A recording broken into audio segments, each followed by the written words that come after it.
Halo semuanya, halo teman-teman, halo Bu Maria dan teman-teman semuanya. Jadi, selamat datang di video kami. Di sini kami akan menjelaskan mengenai penelitian kami. Jadi, di sini kelompok kami ada beranggotakan saya, Elfrida dengan NIM 19037 dan juga teman saya, Brigita dengan NIM 19051. Di sini kami membuat penelitian yang berjudul penelitian mengenai konsumen mie instan dari 3 brand ternama. Oke, selanjutnya jadi mengenai penelitian ini kita akan menganalisis dua dua sub yaitu yang pertama analisis min lebih dari dua populasi dan juga korelasi dan regresi. Nah, untuk analisis min lebih dari dua populasi ini, kita akan mencari apakah terdapat perbedaan rata-rata banyaknya mie instan yang dihabiskan per bulannya oleh konsumen dari 3 brand mie instan yang ternama. Kita memakai brand Indomie, Sedap, dan juga Lemonilo. Kemudian untuk korelasi dan regresi, kita akan mencari apakah terdapat korelasi antara banyaknya mie instan yang dihabiskan per bulannya dengan pemberian rating rasa skalanya dari 1 sampai 100 dan juga berapa persen sih pengaruh banyaknya konsumsi mie instan dengan naik turunnya rating rasa yang diberikan. Oke, untuk selanjutnya alasan kami memilih penelitian ini kenapa? Karena mie instan itu kan sudah apa ya? Sudah sangat melekat ya kepada orang Indonesia. Gitu. Jadi kalau tidak ada nasi biasanya sukanya makan mie instan dan juga beberapa brand mie instan yang sudah naik daun itu seperti Lemonilo itu sedang sedang tinggi-tingginya gitu yang dicari oleh masyarakat Indonesia.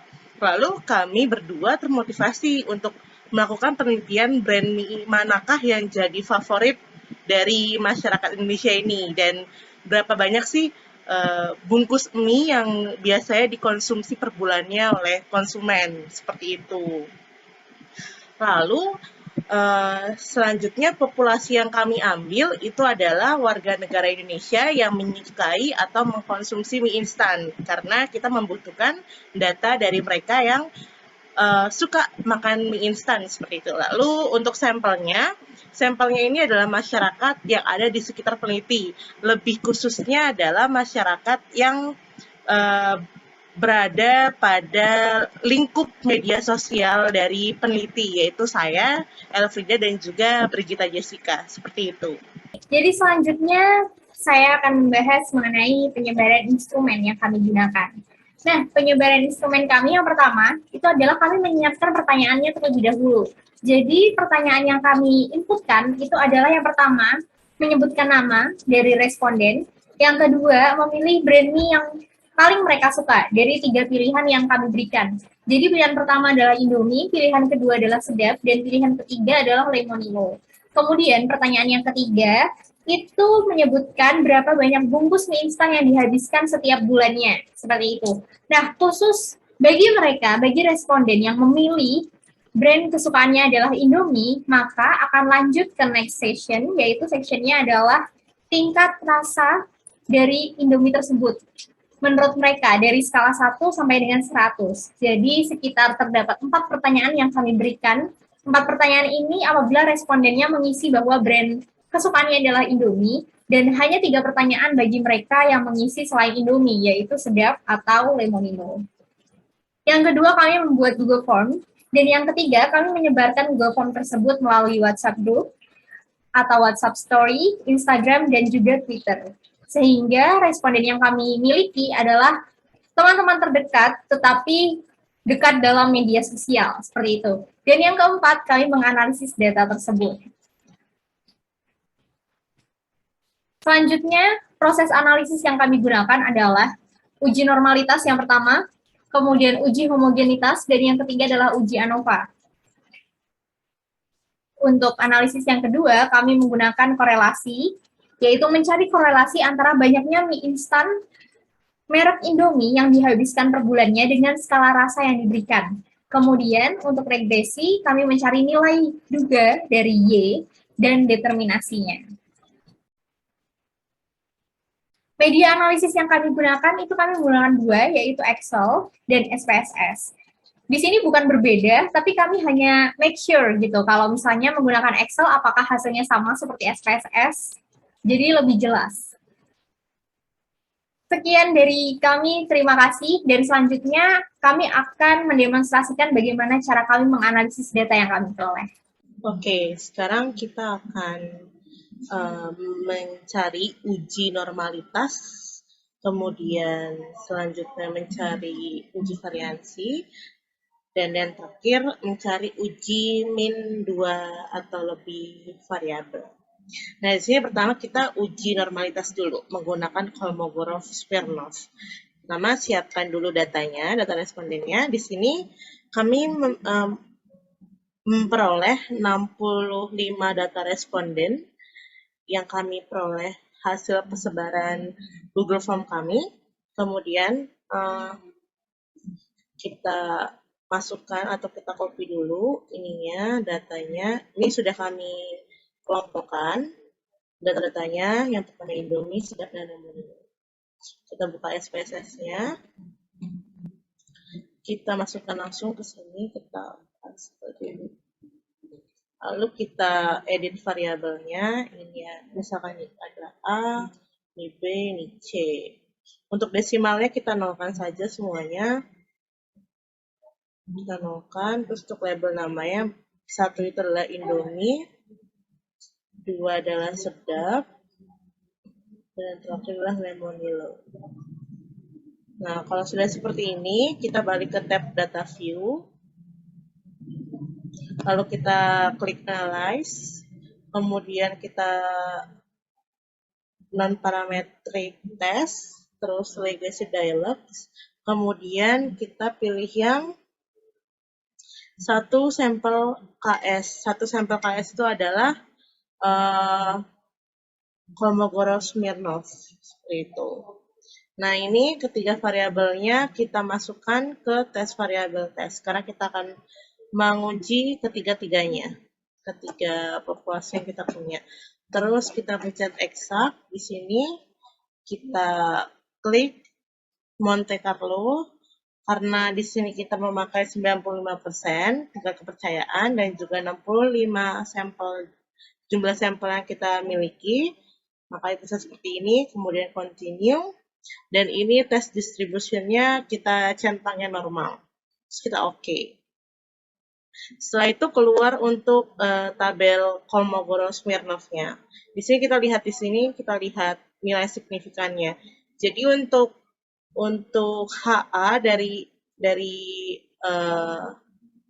uji normalitas ini adalah H0-nya itu datanya bisa kita lihat di sini H0-nya. H0 untuk uji normalitas itu adalah Fx sama dengan F0x atau data berdistribusi normal. Kemudian untuk HA-nya Fx tidak sama dengan F0x atau data tidak berdistribusi normal. Nah, kalau kita lihat dari sini, untuk pengambilan keputusan di SPSS itu adalah jika nilai signifikannya lebih dari 0,05, maka data berdistribusi normal. Nah, untuk sebaliknya, jika nilai signifikannya kurang dari 0,05, maka data itu tidak berdistribusi normal. Nah, di sini data yang kita punya, nilai signifikannya untuk Indomie adalah 0,138, untuk Sedap adalah 0,508, dan untuk Lemonilo adalah 0,185. Jadi, dengan hasil perolehan ini, didapatkan bahwa data yang kami peroleh untuk Indomie, Sedap, dan Lemonilo semuanya berdistribusi normal. Baik, setelah tadi menguji normalitas menggunakan SPSS oleh rekan saya, yaitu Elviga, sekarang saya akan mencoba membandingkan D dengan D alpha menggunakan tabel Kolmogorov-Smirnov. Nah, yang pertama, saya akan mencoba tentang Indomie. D Indomie itu didapatkan 0,212. Kemudian kita mencari D alfanya melalui tabel Kolmogorov-Smirnov. N Indomie itu ada 30, kemudian alfanya 0,05, sehingga didapatkan 0,242. Nah, wilayah kritis uji normalitas itu adalah D lebih besar dari D alfa. Karena D lebih kecil dari D alfa, maka tidak cukup bukti untuk menolak HO sehingga HO diterima. Maka dari itu, banyaknya bungkus mie instan yang konsumen habiskan setiap bulannya bermerek Indomie itu berdistribusi normal. Selanjutnya, saya akan mencoba mencari yaitu mie sedap. D mie sedap itu adalah 0,184 dengan banyaknya N adalah 20. Kita lihat N20 di sini, kemudian kita cari 0,05. 0,294. Nah, di sini juga sama, yaitu D lebih kecil dari D alfa. Maka dari itu tidak cukup bukti untuk menolak HO, sehingga HO diterima. Maka dari itu, banyaknya bungkus mie instan yang dihabiskan oleh konsumen setiap bulannya bermerek mie sedap, itu berdistribusi normal. Selanjutnya adalah Lemonilo. Lemonilo memiliki D 0,270. Kemudian banyaknya N adalah 15. 15, kemudian 0,05 yaitu 0,338. Maka dari itu D lebih kecil dari D alfa. Sehingga tidak cukup bukti untuk menolak HO. Maka HO diterima. Kesimpulannya adalah banyaknya bungkus mie instan yang bermerek Clemonilo yang dihabiskan konsumen setiap bulannya itu berdistribusi normal. Sehingga dapat disimpulkan bahwa dari ketiga HO yang diterima, maka distribusi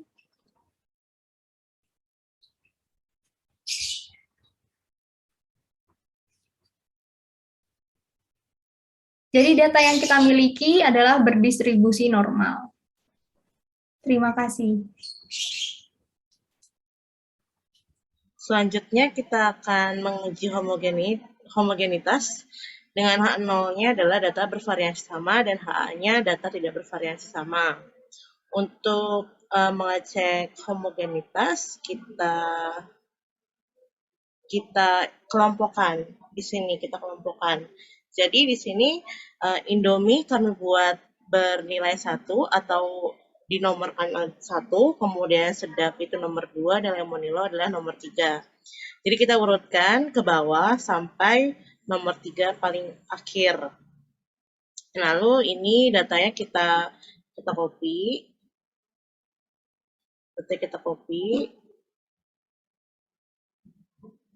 Kita buka SPSS. Jangan lupa untuk membuka file data baru karena data yang ini berbeda bentuknya. Kita paste. Kemudian data yang kita paste di sini, oke.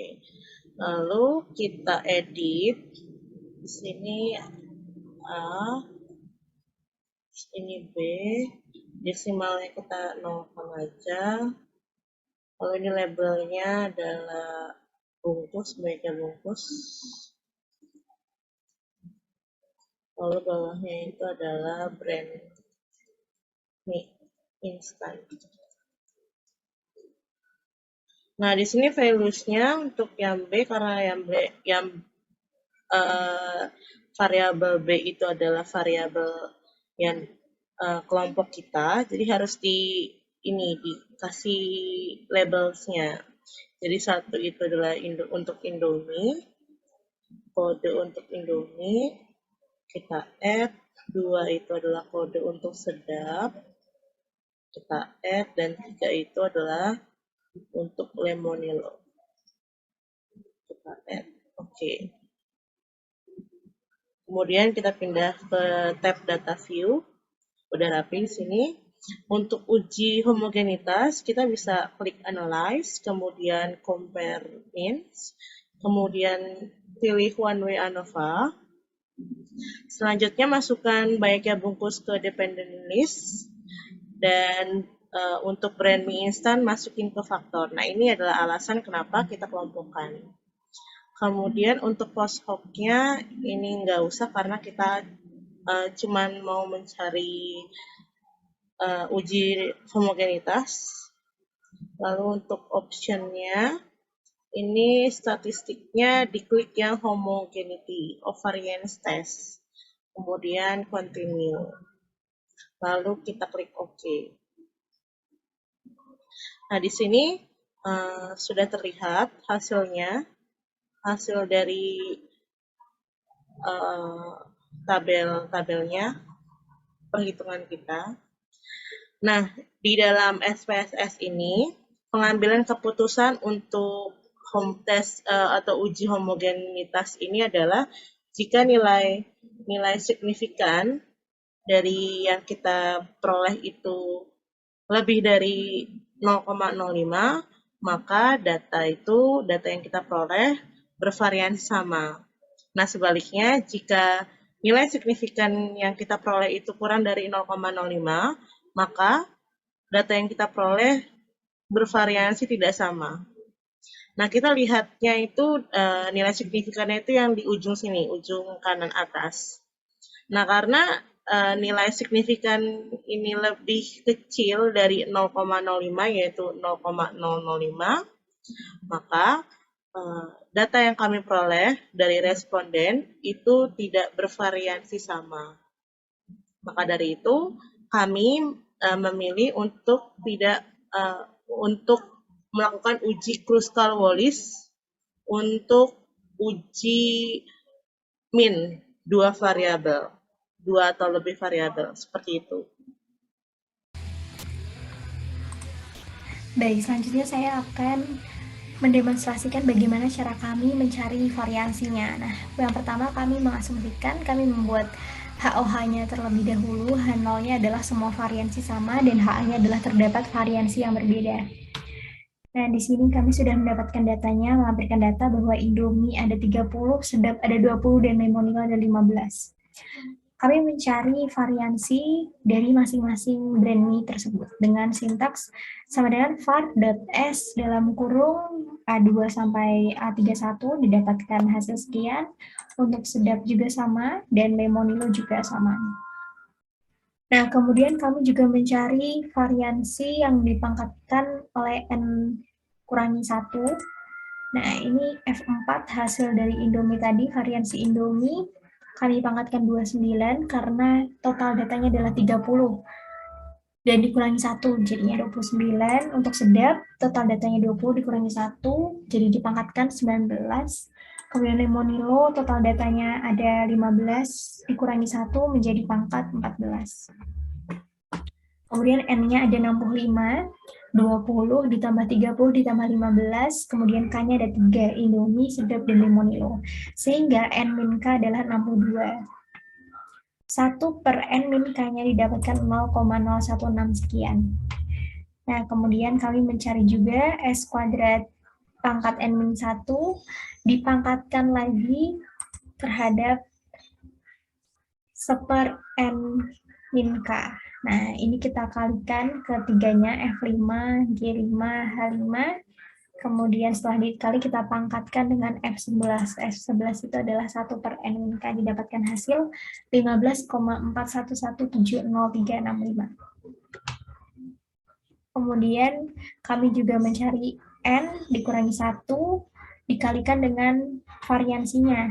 Nah, ini Indomie didapatkan hasil sekian, sedap sekian, dan Lemonilo sekian.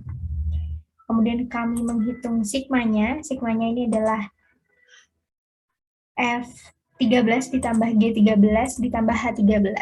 Didapatkan hasilnya 1379,65.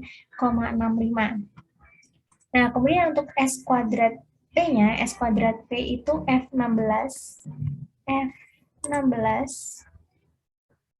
dibagi dengan N-K, didapatkan hasilnya 22,25241935. Nah, untuk mencari D-nya ini kita kan sudah mencari S variansi yang dipangkatkan N-1 kemudian dipangkatkan kembali oleh 1 per N-K. Nah, 15,411 ini kita bagi dengan hasil dari S kuadrat P. Didapatkan hasil 0,69258553. Nah, kemudian kami menghitung BK.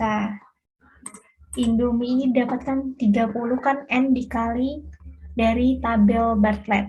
0,9325 kami dapatkan. Dengan K-nya adalah 3, kemudian N-nya 30. Sedap juga 20 kali 0,898, Lemonilo juga sama, kemudian kami mentotalkan BK-nya yaitu I23 ditambah I24 ditambah I25. Sel yang ke-24, 23, 24, 25. Kemudian kami bagi dengan 65 atau totalnya. Didapatkan 0,905, 892,308. Nah, untuk wilayah kritisnya, HO ditolak jika B kurang dari BK. Nah, kenyataannya di sini adalah benar, B itu kurang dari BK. Sehingga dengan tingkat kepercayaan 95%, kita bisa menerima bahwa terdapat variansi yang berbeda. Nah, karena variansi ini berbeda, maka kami menggunakan Kruskal-Wallis. Karena apa? ANOVA itu tertulis bahwa distribusinya harus normal dan memiliki variansi yang sama. Karena variansinya berbeda, sehingga kami menggunakan Kruskal-Wallis. Terima kasih. Oke, selanjutnya kita ingin menguji Kruskal-Wallis. Dengan H0-nya adalah tidak ada efek perbedaan rata-rata baik mie instan yang dihabiskan per bulannya oleh konsumen dari ketiga brand mie. Lalu untuk yang kedua adalah ada efek perbedaan rata-rata baik mie instan yang dihabiskan per bulannya oleh konsumen dari ketiga brand mie. Nah, kita copy dulu datanya. Masih sama datanya pakai yang tadi, pakai yang uji homogenitas yang kita kelompokkan. Kita copy, kita buka. Di sini saya sudah memberikan nama variabelnya A dan B. Kita paste. Kemudian kita kasih label nama. Yang A adalah banyaknya bungkus. Dan yang B adalah brand mie instan.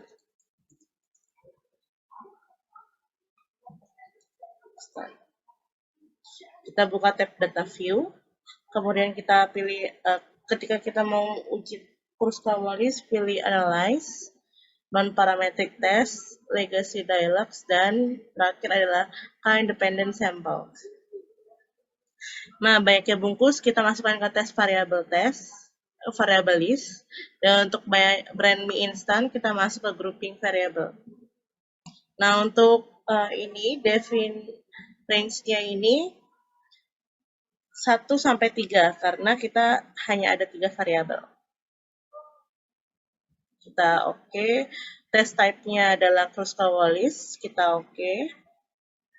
Nah, di sini adalah hasil dari uji Kruskal-Wallis. Nah, untuk hasil dari Kruskal-Wallis ini, jadi untuk pengambilan keputusan uji Kruskal-Wallis di SPSS adalah jika nilai signifikannya lebih dari 0,05, maka data tersebut tidak memiliki perbedaan rata-rata.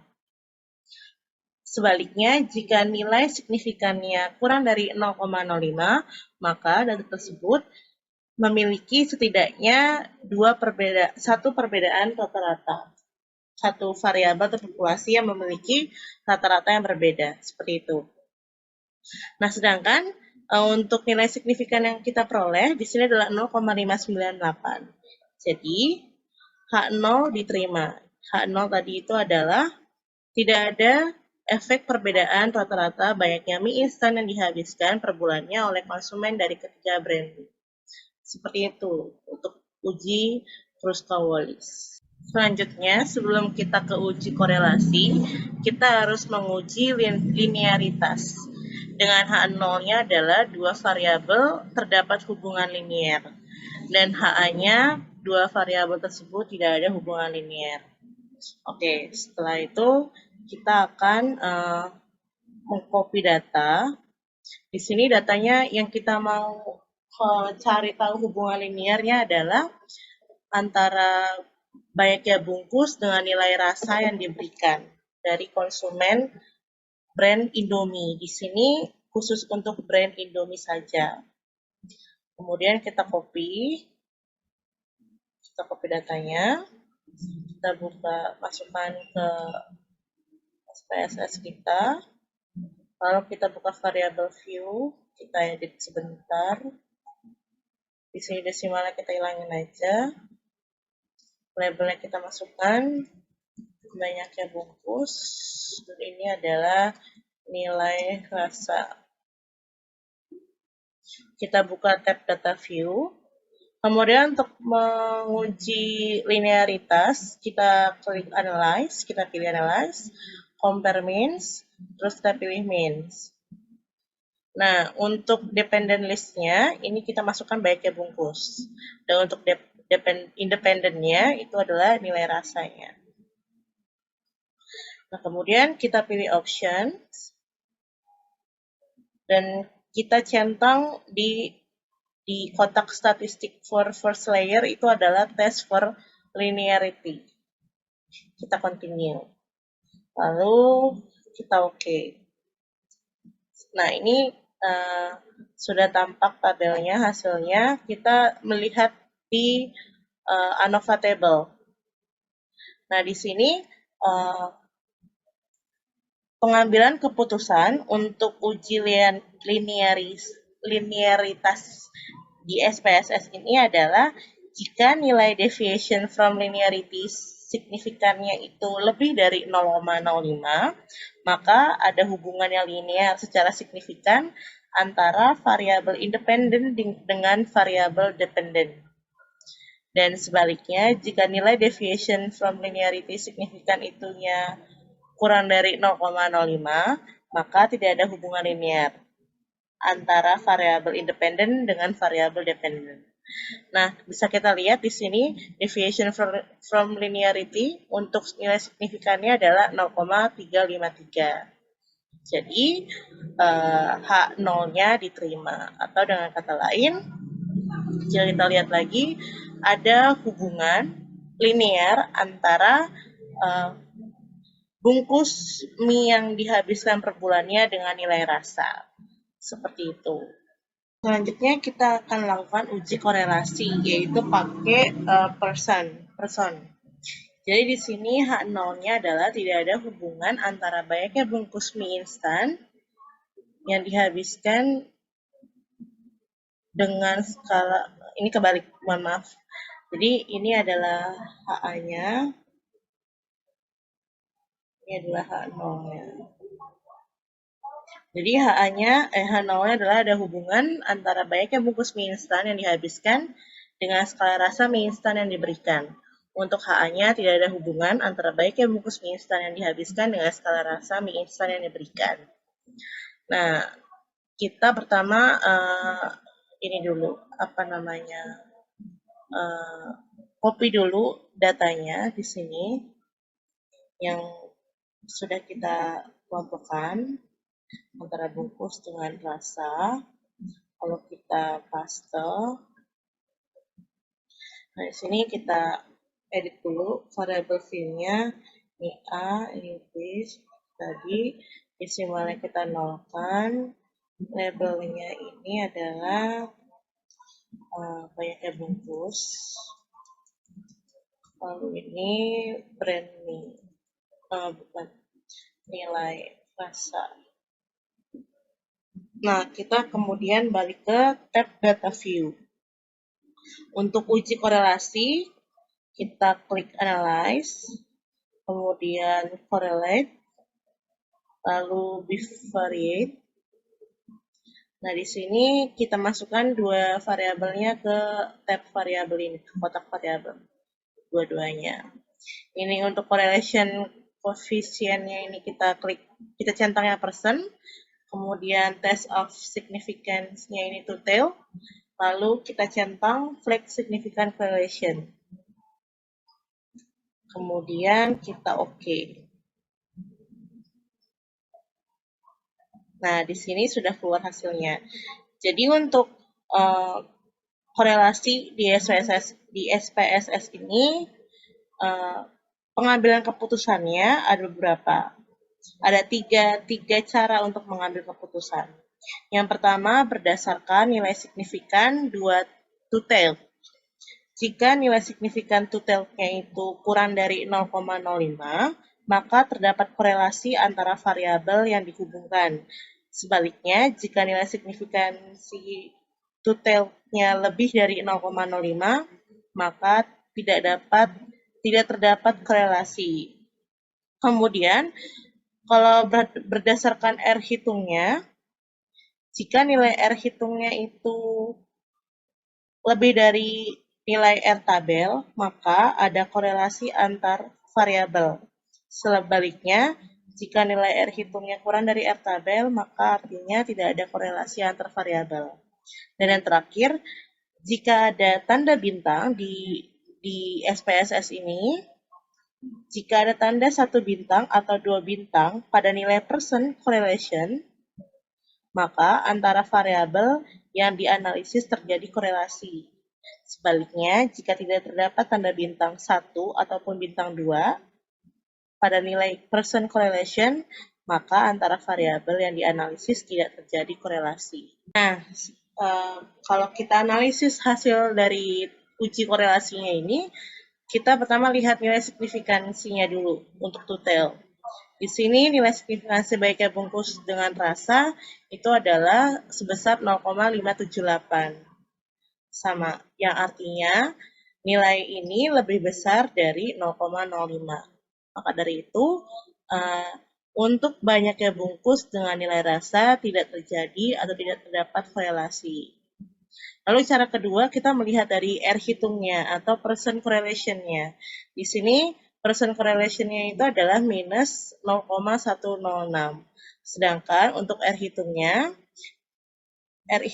itu dengan jumlah sampel 30 dan taraf signifikansinya itu adalah 5%, itu sebesar 0,361. Jadi bisa kita simpulkan tidak ada korelasi antara variabel seperti itu. Lalu kalau kita lihat dari tanda bintang di sini di percent correlation-nya tidak ada tanda bintang apapun, jadi diartikan tidak ada korelasi yang terjadi. Maka dari itu untuk uji korelasi antara dua variabel yaitu baiknya bungkus dengan nilai rasa yang diberikan itu tidak terjadi, yang artinya H0 ditolak. Dan yang artinya H0 ditolak yaitu tidak ada hubungan antara banyaknya bungkus mie instan yang dihabiskan dengan skala rasa mie instan yang diberikan. Seperti itu. Selanjutnya saya akan menjelaskan bagaimana cara kami menentukan persamaan regresi linear melalui Excel.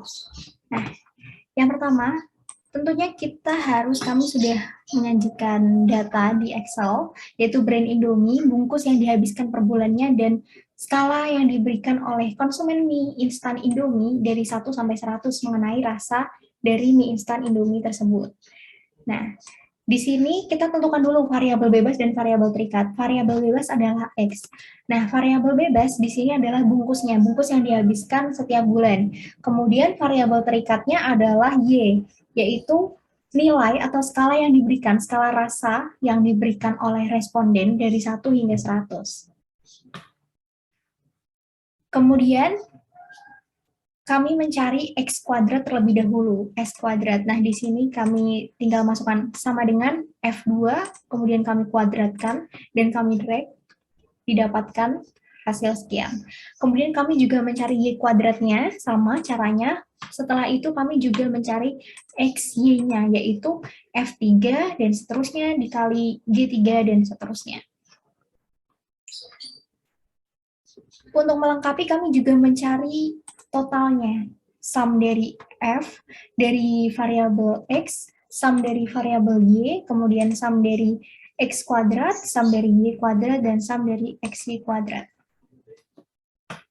Kami juga mencari rata-rata dari X yaitu bungkusnya tadi dan Y-nya didapatkan.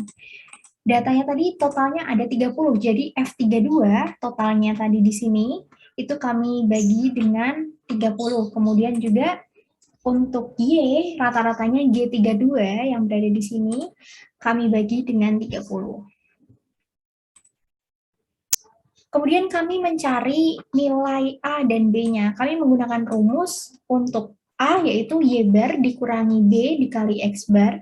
Kemudian untuk Y, untuk B, mohon maaf, untuk B adalah N dikali sigma XY dikurangi sigma X dikali sigma Y per N dikali sigma X kuadrat dikurangi sigma X yang dikuadratkan. Nah, tahap yang pertama kami mencarinya secara terpisah. Ini untuk meminimalisir terjadinya salah hitung karena sempat beberapa kali dalam memasukkan sintaks itu kami mengalami kesalahan, kesulitan karena tanda kurung yang tidak pas gitu, yang kurang pas. Nah, di sini kami mencari pembilang dari B terlebih dahulu, yaitu N30 dikalikan dengan sigma XY. Nah, sigma XY itu tadi kami sudah mencari sumnya, yaitu terletak pada J32, kemudian dikurangi dengan sigma X dikali sigma Y. Sigma X ini tadi berada di F32 dikali sigma Y yang berada di G32. Nah, kami buat sintaksnya di sini dan didapatkan hasil yaitu negatif 1635. Kemudian kami juga mencari penyebutnya. Penyebutnya ini adalah N dikali sigma X kuadrat dikurangi sigma X yang dikuadratkan. Jadi 30 dikali dengan sigma X kuadrat itu berada di H32. Kemudian dikurangi dengan sigma X, F32 yang dikuadratkan. Kita peroleh hasil yaitu 4.985. Kemudian, untuk mencari B-nya sekarang, kita sudah menentukan nilai dari pembilang dan penyebut.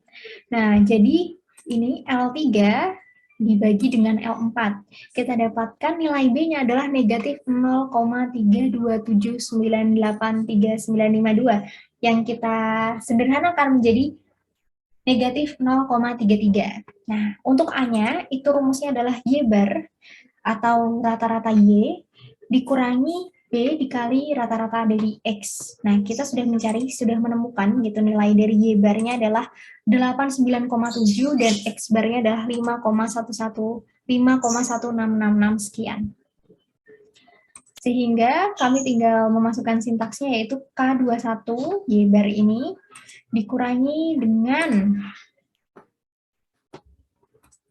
dengan dalam kurung L5 atau B-nya, nilai B negatif 0,33. 3 ini belum kami sederhanakan ya. Jadi untuk memasukkan di sini kita masih full negatif 0,327. Dikalikan dengan X bar-nya 5,1666. Nah, didapatkan hasil bahwa nilai A adalah 91,3945875. Sehingga kami mendapatkan persamaan regresi linear dari variabel bebas, yaitu mengenai bungkus yang dihabiskan oleh konsumen setiap bulannya, dan variabel terikat adalah deskripsi rasa Indomie dari tingkat 1 sampai 100 yang diberikan. Persamaan regresi linearnya adalah Y sama dengan 91,4 dikurangi 0,33X. Seperti itu. Selanjutnya kita akan uji regresi linear sederhana. Jadi kita seperti biasa, kita copy dulu data yang kita punya. Lalu kita buka SPSS-nya. Kita masukkan. Kemudian kita edit di variable view-nya. Desimalnya kita nolkan saja. Labels-nya kayak biasa, ini banyak ya bungkus. Lalu yang bawah adalah nilai rasa. Nah, untuk menguji regresi sederhana, kita buka tab data view, lalu kita masuk ke analyze atau klik analyze, kemudian regression, kemudian pilih linear. Nah, untuk data atau variabel dependennya kita masukkan bungkus banyaknya bungkus itu kita masukkan ke dependen. Kemudian untuk nilai rasa kita masukkan ke independen. Untuk metodenya kita pilih yang enter dan selebihnya kita abaikan aja. Lalu kita klik OK. Muncul beberapa tabel di sini. Nah, di sini untuk pengambilan keputusan regresi, analisis regresi di SPSS dengan melihat nilai signifikannya itu adalah jika nilai signifikan yang kita peroleh lebih kecil dari 0,05, itu artinya ada pengaruh antara variabel X terhadap variabel Y. Dan sebaliknya, jika nilai signifikansinya lebih besar dari 0,05, artinya tidak ada pengaruh dari variabel X terhadap variabel Y. Nah, di sini kita melihat nilai signifikansinya itu adalah ini, di tabel koefisien. Nah, di sini kita peroleh nilai signifikannya itu adalah 0,578. Nah, 0,578 ini lebih besar dari 0,05. Jadi artinya tidak ada pengaruh antara variabel banyaknya rasa terhadap nilai rasa yang diberikan. Seperti itu. Kemudian untuk mencari persamaannya, ini kita bisa lihat di unstandardized B ini. Ini kita bisa cari persamaan regresi linier sederhana. Jadi untuk nilai A-nya itu adalah yang ini, yang 8,229. Dan untuk nilai B-nya adalah yang ini, minus 0,034. Seperti itu. Jadi kalau dijadikan satu, jadi Y sama dengan,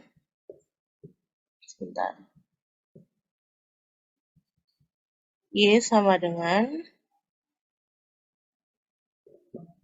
8,229 dikurang 0,034